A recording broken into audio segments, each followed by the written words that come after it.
نجهز الحين معمول العيد. جهزت هني الحشوة، هذه حشوة الفستق ما شاء الله ريحتها تجنن، حطيت فيها ماي ورد وماي زهر.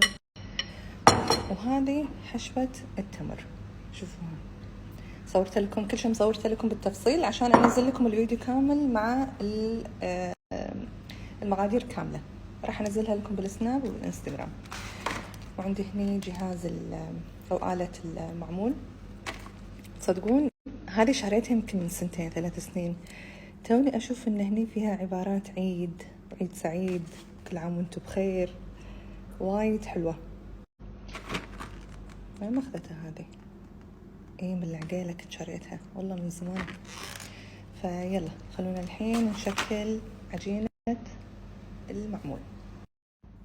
اول شيء قاعدة اكور العجينة، قاعدة اخذ لي تقريبا كميات متساوية من العجينة.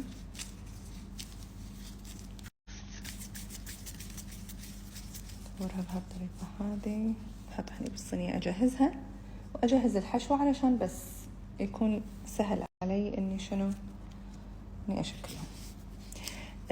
بسألكم منو جرب معمول التمر بالقشطة؟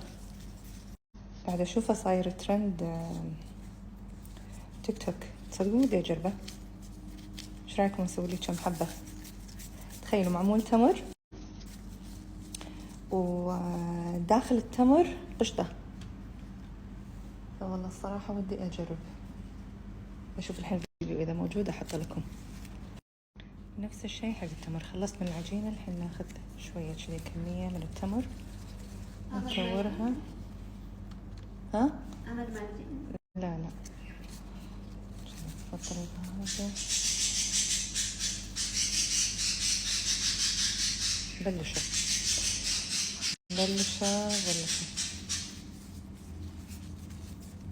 نفس الشيء حق الفستق.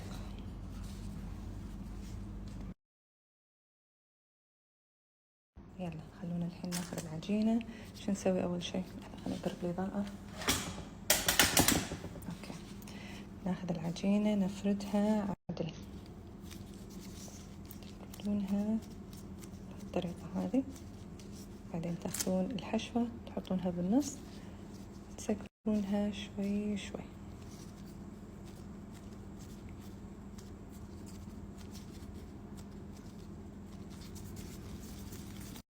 انا قاعدة اصور لكم سامبلز يعني علشان بس تشوفون الطريقة. راح احطها هني بصينية الفرن، بعدها راح اصف اللي انا سويته كلهم ومرة واحدة اسويهم بالآلة هذه. احطها كذي، اضغط عليها انطر شوية، بعدين اضغط واطلعها من تحت كذي.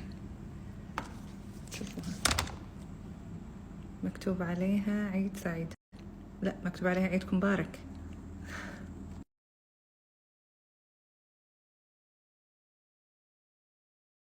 قعدت شكل المعمول، حطيت هني شكل وهني شكل. الحين غيرت الشكل، بشوف بجرب هذه.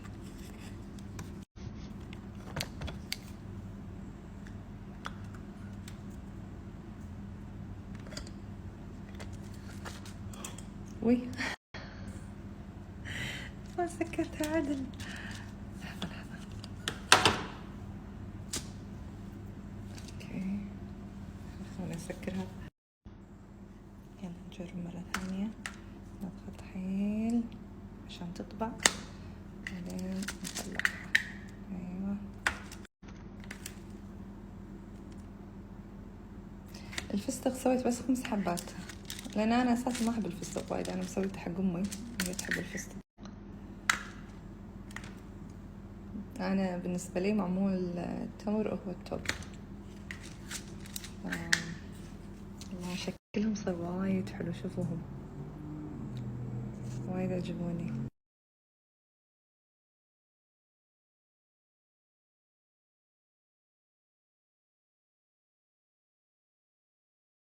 ما شاء الله شوفوا الشكل.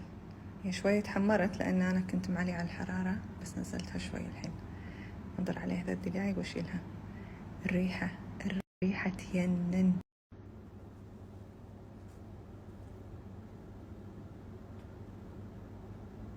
ما شاء الله تبارك الله. هذا شكل المعمول بعد ما خلص. صفيته هني بالستاند هذا. الحين أصور لكم شكله من داخل.